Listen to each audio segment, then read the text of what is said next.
Okay, we ready? All right. So let's go for the sake. I think I explained this already. So go ahead. Here we go. Okay, so let's start with the geography of both the United States and Vietnam. We'll start with geography. Okay, and you can, like I said, you can do a back-to-back comparison on this.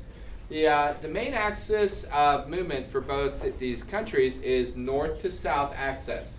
North to south for both of them. And if you just want to do quote on one side to quicken your notes, you sure can. If you want like a line and, you know, north-south axis. You also see that it goes from coastal plains, then it goes up to highlands, and then up to mountains. All right, in both cases. So the geography is exactly like almost. And in both of these cases, the revolution starts in the north. And the south, in both Vietnam and in the 13 colonies, is very conservative. Okay, the south is very conservative in both of them. So the north is the revolutionaries, the south is the conservative. And in both cases, the north, that revolutionary north, is where the majority of the population lives too, in both cases. All right, the main battlegrounds happen somewhere in the middle between the north and the south, in both cases. So for Vietnam, it was the central highlands of Annam, especially on the Ho Chi Minh Trail. And in America, it's New York all the way down to Virginia. Okay, and then there's certain key cities that are involved that are massive cities, New York and Boston in the Americas, and Hanoi and Haiphong in Vietnam. Okay. That's the geographic. We're comparing this weird comparison between the American Revolution and the Vietnam War. And I explained the reason I'm doing this is because they're so similar in so many aspects that if you can use them with each other to memorize each other. Now here's the other distance. The distance from the war is key. And instead of trying to write everything down, guys, I'm going to try to summarize this for you. Okay, for the United States, for the American Revolution, the English had to sail over 3,440 miles to get to the battlefield. 3,440 miles to get to the battlefield, okay, across the Atlantic Ocean. For the Vietnam War, the United States had to sail 7,000 miles to get to the battlefield. Okay, so that's definitely a common factor between the two of them. Okay, in both Vietnam and the United States, the people in those nations, the colonists and the Vietnamese, were fighting for their homes. Okay, they're fighting on familiar terrain, and they were fighting in defense of their own families. So they're fighting for their homes on familiar terrain. It's very important. So long supply lines for both of the antagonizers, and desperate fighting in the American Revolution and in Vietnam for their homeland. All right, the protagonists, the people there, both the United States, the colonies, and the Vietnamese were fighting, were the largest powers of the time. So both Britain and the United States in the Vietnam War were the largest powers of their time. And that means, and you can just do bullet points, biggest navy. Both of them had the biggest navy in the world. And the second bullet point would be the richest nations. They were both the richest nation of their time. Okay, and here's the other weird thing. Both Great Britain and the United States had corporations that dominated, the world. Most powerful corporations on earth. Both Great Britain and the United States have bases of interest all over the planet that they control. So they influence key regions all over the planet during these wars. And here's what's really weird. Okay, you got a bunch of dudes from England and a bunch of dudes from the United States. The dudes from England come over to the colonies to enforce unequal rights on the colonies, and the United States soldiers come over to Vietnam to enforce unequal rights on the Vietnamese, But when you go back to their home countries of England and the United States, they're democratic, they're progressive, and they're liberal in both of them, which is weird, right? So you've got people coming from very democratic, very progressive, very liberal countries in both the American Revolution and in the Vietnam War to subject the people to outside control. Kind of bizarre. Okay, hit it. All right, now as far as ideologies, okay, the Vietnamese Revolution was about communism, which is anti-capitalism. Anti-capitalism, it's all about communism. And the American Revolution is about overtaxation, okay, anti-capitalism. Both of them claimed that tyrants were harming them, which is true.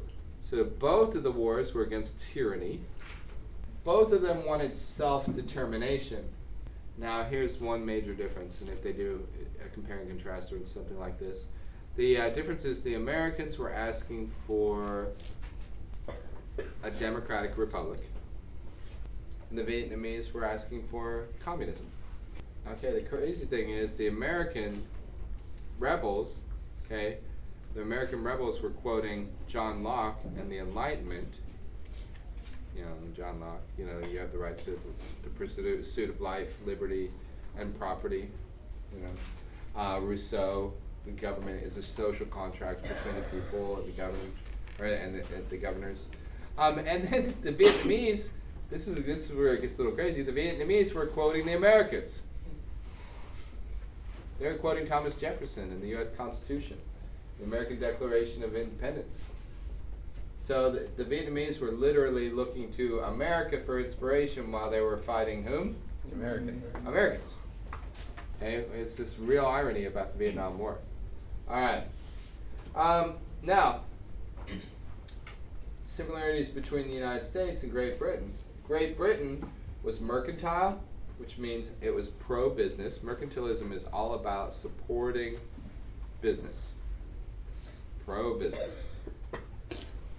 And the United States is anti-communist, pro-capitalist, so pro-business as well.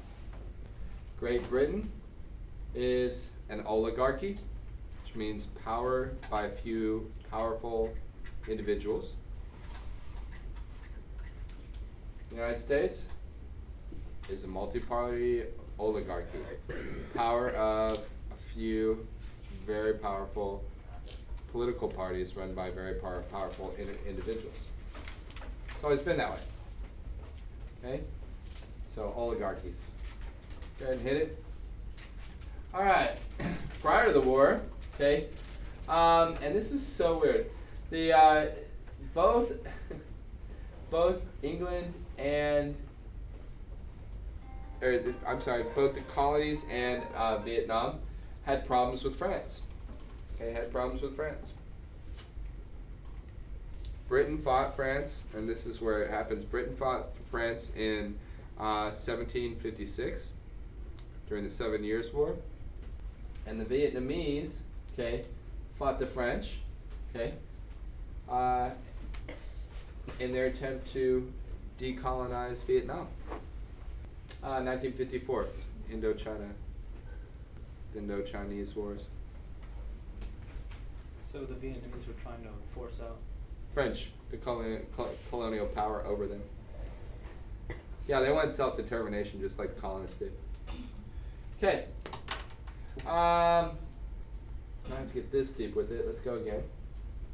Okay, their leaders, okay, in both revolutions, the leaders were gifted organizers. In America, it was John Adams and Thomas Jefferson. John Adams and Thomas Jefferson. Those are the political leaders. Okay, in Vietnam, it was Ho Chi Minh. Ho Chi Minh. The weird thing about Ho Chi Minh, too, is that he fought with the Americans against the Japanese in World War II.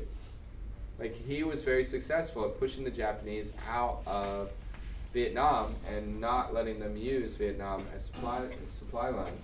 Okay? Just like John Adams and Thomas Jefferson had been loyal British citizens under the Crown. There's distinct ties to the home countries that are invading. Okay, we're going to skip the details on the rest of that. Okay, go ahead. All right. The other commonality they have is that both have many enemies abroad. Okay, so for Great Britain, France and Spain were actively helping the colonists fight the war. France and Spain actively helped the colonists fight the war. Okay, for Vietnam, the communist world, you are amazing, sir. The communist world, especially the USSR and China, actively supported Vietnam with military and weapons, just like Spain and France did. So you have two powerful outside forces actively supporting the war. That's all you got yourself. You should have gotten more. What about your lot? Okay, rest those hands for 2 seconds while I chow some fries here. I'm starving. That's what you get for being in front of the class. I'm in the front too. You can throw it. Right? Oh, no, you wasted that fry. Here, this one's been on the floor already. So Still tastes the salt. not off the floor. Come on. No, I can't catch. Oh. Why would you throw? I can't catch. All right. You see why this is going to help you out? Okay. I'm going to keep going with my mouth full. Andrew, this recording may be a little weird because I'll be chewing on fries. Is that all right? Yeah. Okay. So, Andrew, what we're saying is that we're comparing these two because there's so many similarities on them that, you know. So 2 and 2 on support. France and Spain for the colonies, and the USSR and China for Vietnam. Go ahead and hit it. Okay. Now, as far as the people attacking, both of them had a few friends, but not much support. So Great Britain, really not a lot of military support for this war against the colonies. United States, really not a lot either. All they had really was Australia, New Zealand, South Korea, Philippines, and SEATO, the Southeast Asian Treaty Organization. That's not a lot worldwide. So if you want to summarize that, you can say that both the aggressors were unpopular in world opinion in their actions. Very unpopular wars. Okay, go to the next one, and you can see Great Britain and the United States are seen as imperialist governments. Imperialist governments by the rest of the world. And this is what's crazy. The leaders of both of these countries, okay, did not respect the rights of the people they were attacking at all. So in Britain, they denied the colonist rights that were guaranteed to everyone else, all other Englishmen. In Britain, they were uncompromising in the conduct of the war, no matter what the cost to the common citizens on the ground in the colonies. In Britain, they did not have a coherent plan on how to win the war. They lacked any military or political aims, and they miscalculated a lot of things. It was like they were chasing their own tail half the time. Okay? Same with the United States and Vietnam. Nixon and Johnson, the two presidents that ran the majority of the war, okay, they literally lied about the war. They manipulated Congress. The whole war was started on the premise that there was an attack in the Gulf of Tonkin in northern Vietnam. Cannot be proven to this day. Okay? It starts as kind of a military action. They said they were fighting for democracy, but they put in place a leader in South Vietnam who was a tyrant, a dictator. Just like the colonial revolution, the American government denied the citizens of the United States their own civil rights in the protest against the war. Until then we get to the point where we get to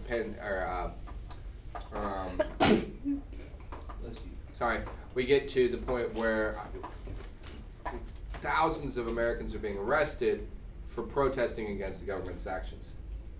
Again, just like in the colonial, we were chasing our own tail. The Vietnam War was about body counts, not geographic gains in war. So the whole goal of the war became kill as many of the Viet Cong as possible and provide body counts.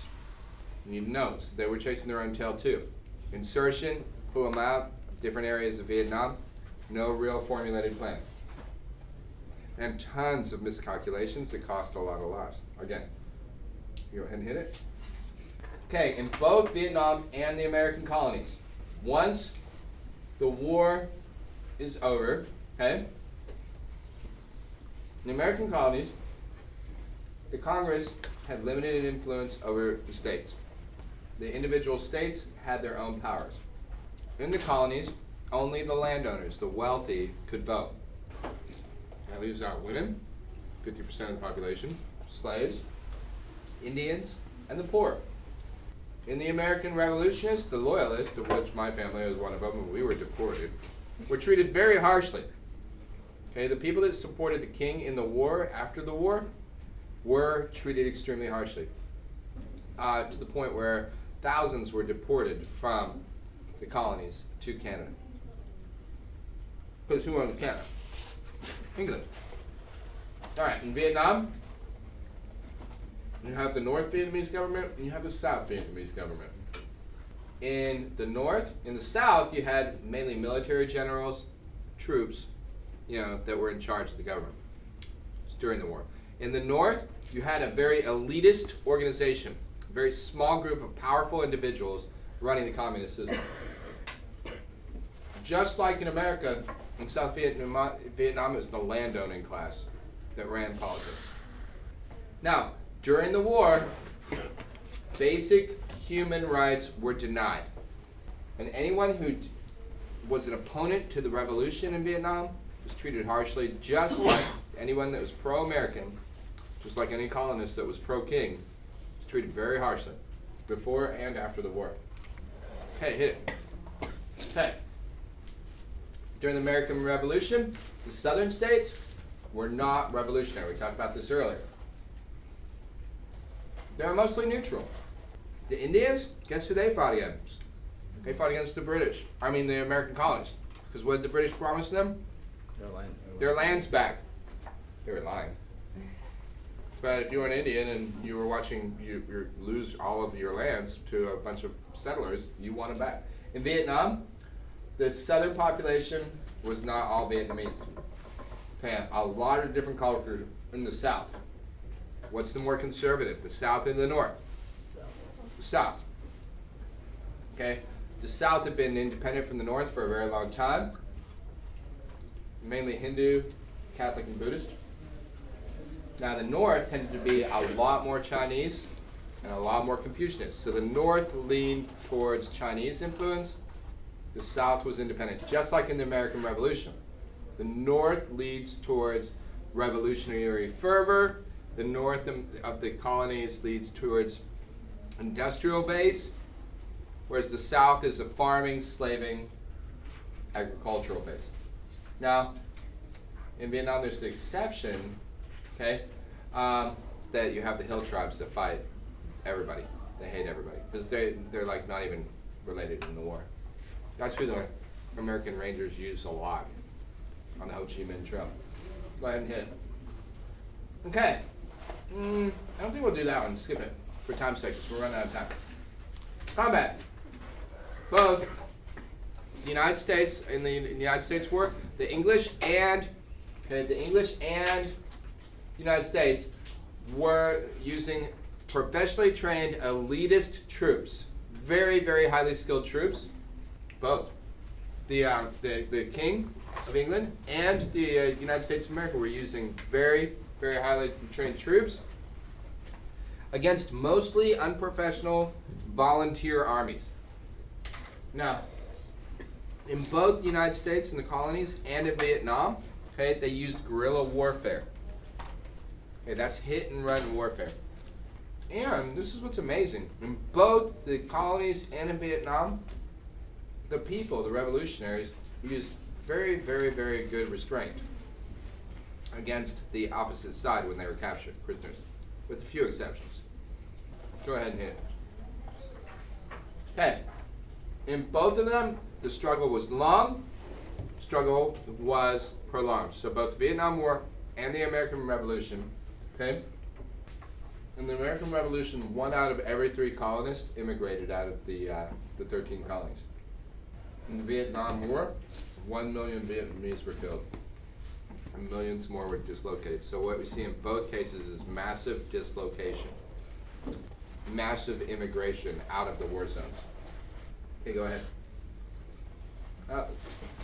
There you go. Now, in both of them, I'm gonna summarize a lot more. In both of them, the total population was not behind the war. So large numbers of citizens in both countries did not support the war. In both of them, and this was what happened to my family, those that supported the other side were punished. Okay, in the United States, both punished those that supported the other side. In the United States, they were deported. My family was deported to Canada. So they put all of us on boats and they shipped us out of the country. They said, get out, you king lovers. In Vietnam, this is so much worse, they were sent to re-education camps. Okay? They were retrained how to think. Can we learn more about that? You want to do that. You don't want to do that. Okay? So, but maybe came back happy little communist. All right, hit it. Yeah, I think we should skip this one for time's sake. Go ahead. All right. In both of them, there was a domino effect. All right. They feared that the American Revolution during the Britain feared that it would spread like wildfire. Did it? What revolution came right after? French Revolution. Was it better or worse? Much worse. Okay? And so it came true. In the United States feared in the Cold War that if the Vietnamese won, then communism would spread uncontrollably. Okay? And guess what happened? Communism spreads after the Vietnam War to these countries: Cambodia, Laos, Nicaragua, and parts of Africa. Communism. Are they still communist right now? Vietnam is. Cambodia is. Laos, I'm not sure. Nicaragua, I don't know. Nicaragua's not. And there's some communist, nations in Africa, but not many. Well, we can look at political maps of communism if you like. I have a whole history through maps. Okay, go ahead. Okay. Are there any differences? Well, the British and colonists used mainly conventional military tactics just because of the nature of their weapons, which means they had to line up, march close enough, and shoot each other.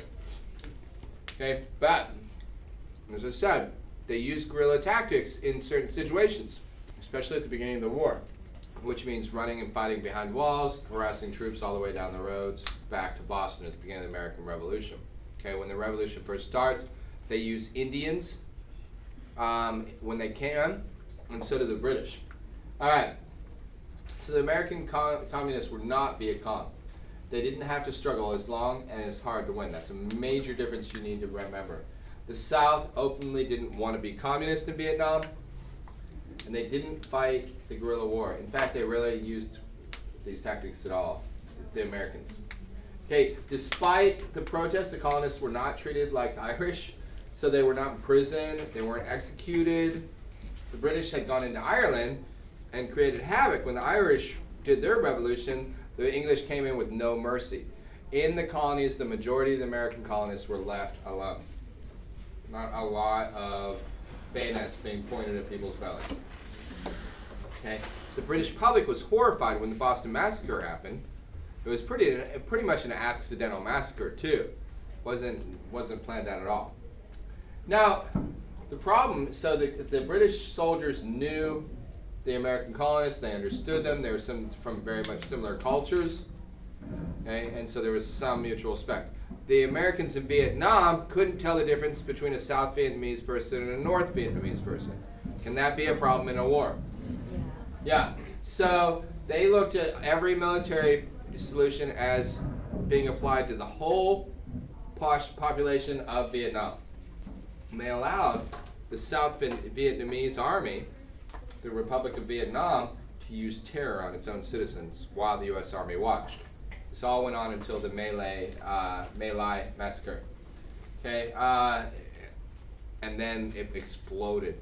My Lai, a platoon of U.S. Army soldiers massacred an entire village. Okay, and it caught fire in the American media. They killed hundreds. All right, go ahead and hit it. That's it, the American Revolution and the Vietnam War. Okay, so was the American Revolution successful? Yes. Was the Vietnam War successful? No. Wait. Was the I got you guys. Was the Vietnam War successful? For the Viet Cong? Yes. And it is a revolution of the Vietnamese for the not communism. It's a revolution of the Vietnamese for the Vietnamese. Okay. Now, did all of Vietnam sign on to this conflict? No. Did all of Vietnam want communism? No. No. Did all of the American colonists sign on for the conflict? No. Did all of the American colonists benefit in the end? No. No. So, like I said, All the white landowning men benefited. But not even that, often not even all of black- them, because a lot of the people that supported the King of England, what happened to them in the end? Yeah. They were deported. Okay, that's why I'm an illegal alien. My family had to sneak back in through Canada, through Chicago to get here, because we were deported. Technically, you're legal because you were born here, so Well, I am, but my family is, yeah, your there's family's an illegal alien. You aren't. yeah, my grandparents. Actually, it's my grandparents' parents that came up. So, like, what is that, fourth generation? Great grandparents, so fourth generation, But still, so can you see the similarities of the two revolutions? Yeah. So could you successfully write a paper comparing the American Revolution to the Vietnamese Revolution? Yeah, it's just self-determination on both parts. It is run by the people for the people. Very poorly equipped. You want to go through some key essay topics that you could cover? Politically, both revolutions sought. What are you doing with this? Oh, okay. Politically, and this would be your political paragraph, both revolutions sought a new system that included the people in the political process. And that could be a thesis statement right there. Politically, both nations sought, or well, not nations, but both revolutionary movements sought to create a political process that incorporated the common people's participation in government. Militarily, and this would be a whole nother body paragraph, but this would be the thesis. Militarily, both revolutions faced a superior enemy with superior military training and financing, and overcame them with help from powerful allies. That'd be a thesis sentence for military. Who were the allies for the American Revolution? France and Spain. Yeah, and Russia. who were the allies for Russia and China. Russia and China? And you have to figure, you can go into detail, why would France and Spain want to see England suffer? Just don't like it. Can't let them be, or they don't want them to be more powerful. They want to get their influence in the world. Okay, because Britain owns what? Most of them, or a lot of them. France lost it in 1756. India, remember that? The 7 Years' War? And Marquette was to that point, like with it's a zero, what's the thing?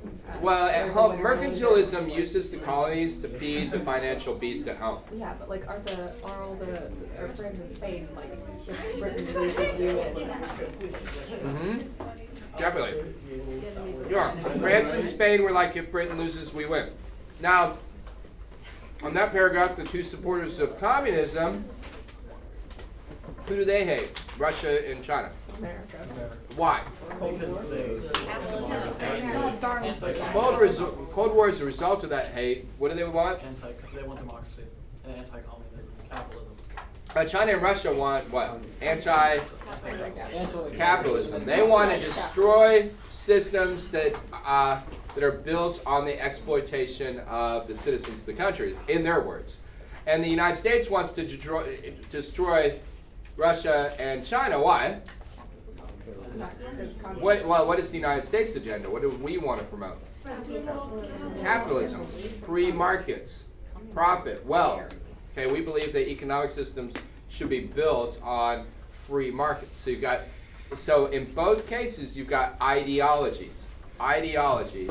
This is one thing. The third thing I would argue in both revolutions, you have strong ideologies, democracy and communism for the Vietnamese, democracy for the colonists, and communism for the Vietnamese, driving the leaders of the revolutions. You could even simplify that. Let me give you another version of that. It's even simpler that just came to me. This is that same paragraph, but in a really simpler form. In both revolutions, the leaders were highly influenced by Enlightenment ideas. Kind of weird to see Ho Chi Minh in the middle of the northern rainforest of Vietnam, quoting Thomas Jefferson, when American soldiers are fighting, on his ground. Right? So both saw themselves as right. Could you do an essay on this? Yes. No, Megan? Yes. What would you need more of? I just need the sheet next to me. Oh, yeah? But you got your thesis sentences, right? You need outside. Once you have a thesis, you could do it. You know? This I could do in DBQ. You could do this in a DBQ as well. It's the information base that's the problem with Could you do comparing a to- change in continuity over time by saying that the U.S. went from having the ideologies that inspired them to now be You used are against so them? smart, sir. Go back to the very first slide with words on it. These kids are brilliant. My kids are brilliant too. All right. One of the reasons that we really want to cover this one, okay, is the possibility that this could be a change in continuity over time on revolutions. So, analyze the continuities and changes over time of revolutions from 1750 to 1990. What's your first revolution you talk about? The American. And What's the last revolution you talk about? the Vietnamese. And then in the middle, you could put anything. You could put the Chinese Revolution of 1911 that tried to establish the Republican government of the Kuomintang. You could do the Bolshevik Revolution of 1905 to 1917, and do the Communist Revolution there, and chart changes in revolution. You could do the Mexican Revolution, The French Revolution. the French Revolution, The Haitian Revolution. the Haitian Revolution. Would that be an awesome change over time? So literally, you'd start here in the American Revolution, and you just list out the facts, like those thesis sentences we just said, ideology, inferior military against the world power, political systems. What was the first one we did? First thesis? It was the sovereign system, including the people.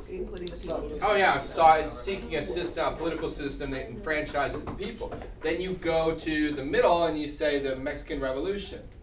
A political system, looking to create a political system to enfranchise the people. And talk about Zapata and the free land movement and how it didn't happen though, and that it was hijacked. And then you can go to the ideologies. Government for the people, by the people, but not really run by any coherent political ideology. So is that a change in revolution? Mm-hmm. Yeah, because it's all kinds of different influences, mainly just the people wanting to be involved without an ideology behind it. And then you go to the military, and it's a populist mass revolution with no superior military on any side, so it's even more destructive than the American Revolution, and it's more destructive than the Vietnam War, which is out of those three, the American Revolution, the Mexican War, the Mexican Revolution, and the Vietnam War, which one was killed the most people? Mexican. Huh? Is it the Mexican? It's a tie between Mexico and Vietnam. So in theory, and over 1 million people. In theory, you could write about between the Vietnamese and the American Revolution. It would work for all three essays. Isn't that amazing? So that's, yeah. If it is revolution, you can do these ones. Oh my gosh, this is. Now, this is on my webpage, so if you guys didn't get a lot of the notes, you can. Okay? But this is a really good one to think about. And that's all I got for today, guys. Yeah.